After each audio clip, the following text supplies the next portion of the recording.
देश में corona recovery rate 85% के पार चला गया है। पिछले 2 सप्ताह से नए केसेस और कुल केसेस की ग्रोथ रेट कम हुई है। जानकार बताते हैं कि कोरोना के आंकड़ों में इसकी गति धीमी होने के संकेत मिल रहे हैं और लगता है कि ये गिरावट टिकाऊ साबित होगी। कुछ जो पॉजिटिव न्यूज है, गुड न्यूज है कि पॉजिटिव रेट डिक्लाइन हुआ है, ठीक है, बिल्कुल no doubt about it. Economical activities हमारी ओपन हुई है, वैक्सीनेशन पे भी काफी काम चल रहा है काफी तेजी से, और जो रिकवरी भी है इन्फेक्शन की, वो सब भी चीजें ठीक है।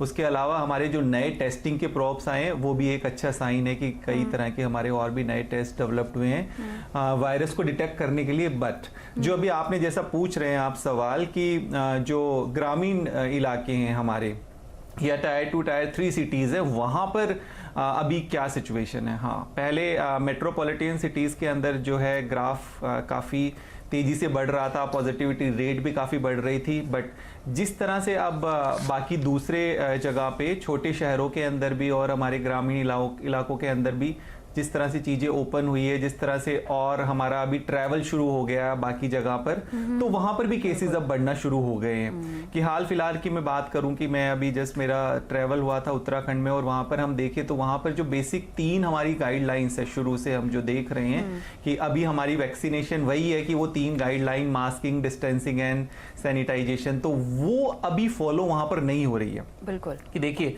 यहाँ पर स्ट्रिक्टली इम्पोज हो रहा था हमारा, कई बार हम मेट्रोपॉलिटन सिटीज में देख रहे थे कि इनिशियली लोग बहुत स्ट्रिक्टली उन चीजों को फॉलो कर रहे थे, बट छोटे शहरों में अभी वो फॉलो नहीं हो रही है काफी ऐसी चीजें, वहां पर अभी केसेस बढ़ रहे हैं काफी।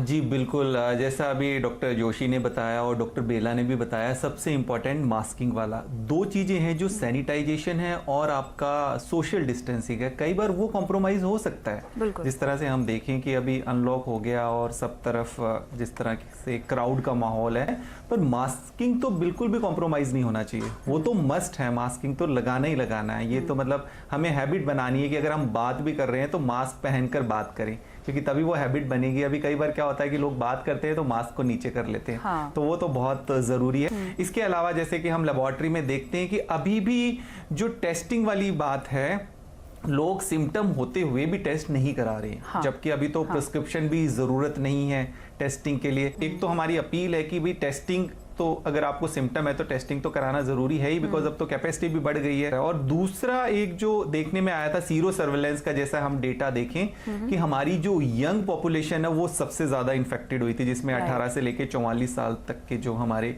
यंग पॉपुलेशन है, तो वो भी एक सामने आया था डेटा, और उसके ऊपर भी कुछ हम इस तरह से देख सकते हैं कि अगर यंग पॉपुलेशन इस तरह से इन्फेक्ट रहेगी तो डेफिनेटली जैसा अभी डॉक्टर साहब ने बताया कि वो जो और हमारे वनरेबल ग्रुप वाले लोग हैं, उनका हमें थोड़ा ध्यान रखना है कि बाहर तो घूम रहे हैं हमारे यंगस्टर, बट वो किसी तरह से हमारी अगर इस तरह की एल्डरली लोगों को, जिनको ऑलरेडी बहुत सारी कोमोबिडिटीज है, उनको अगर इन्फेक्ट करते हैं तो उनके लिए काफ़ी प्रॉब्लम हो सकती है।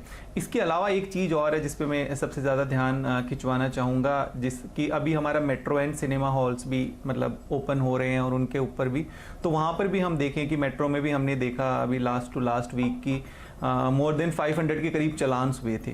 तो वो जो अभी एक केयरलेस एटीट्यूड है, वो उसके ऊपर थोड़ा सा हम ध्यान खिंचवाना चाहेंगे कि वो जरूरी है ध्यान रखना, क्योंकि खाली सरकार बहुत सारे नियम बना ले उसी से कुछ नहीं होगा। जब तक वो ग्राउंड लेवल पे इम्प्लीमेंट ना हो और लोग भी अपनी उसको सामाजिक जिम्मेवारी ना समझे, तब तक हमारा जो ये कोरोना का जो हमारी लड़ाई चल रही है उसमें कहीं ना कहीं हमारा जो डेटा भी है वो भी सब फ्लक्चुएट होता रहेगा।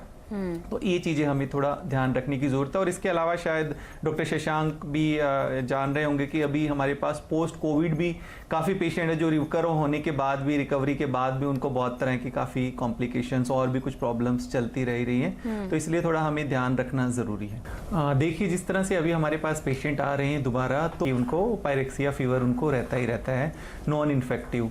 मसल पेन की कंप्लेंट बहुत करते हैं पेशेंट्स के, उनको मसल पेन और वीकनेस और ये सब इस तरह की कंप्लेंट करते हैं। और अभी काफ़ी पेशेंट ऐसे आ रहे हैं जिनको मार्च अप्रैल मई के अंदर हुआ था और उनको फिर सेम कोरोना लाइक सिम्टम्स अभी फिर से लग रहे हैं। ऐसा ना समझें कि नहीं उनको एक बार कोरोना हो गया, वो रिकवर्ड हो गए, एंटीबॉडीज बन गए और उसके बाद वो फिर से कैजुअल हो जाए। तो इस चीज़ का हमें ध्यान रखना बहुत ज़्यादा ज़रूरी है और अभी कोई भी इस वायरस से इम्यून नहीं है। बहुत बहुत शुक्रिया आप सभी का इस खास पेशकश में शामिल होने के लिए। नमस्कार।